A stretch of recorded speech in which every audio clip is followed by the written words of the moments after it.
Today we're diving into a field that's basically building our future, AI engineering. Let's get right to it. You use AI all the time, but have you ever stopped to think who's actually behind the scenes building it? To find out, we have to start with the basics. So what exactly is AI? Simply put, it's tech that lets machines do tasks that normally need a human brain. And we're talking about the big stuff, like problem solving, learning, and even complex reasoning. So with that in mind, how does this cool concept actually become a real-world tool? Well, that's where AI engineering comes in. It's all about making those intelligent systems useful in practice. And it's not just one skill, it's a blend of computer science, software engineering, and math.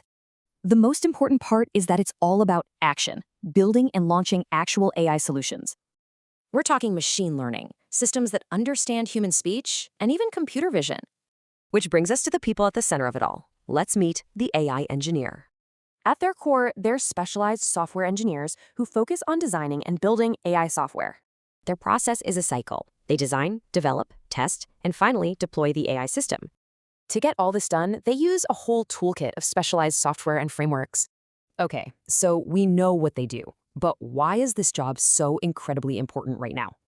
A huge part of it is the explosion of large language models, the tech behind ChatGPT. And this isn't some niche thing anymore. Pretty much every industry wants to get in on it. Think way beyond just tech. AI is popping up in healthcare, robotics, you name it. For businesses, a massive draw is using AI to automate all those boring, repetitive jobs. So what does all this mean? It means there's a huge demand and massive opportunity for AI engineers. Which leads to the final question. As this field grows, will you be one of the people building it?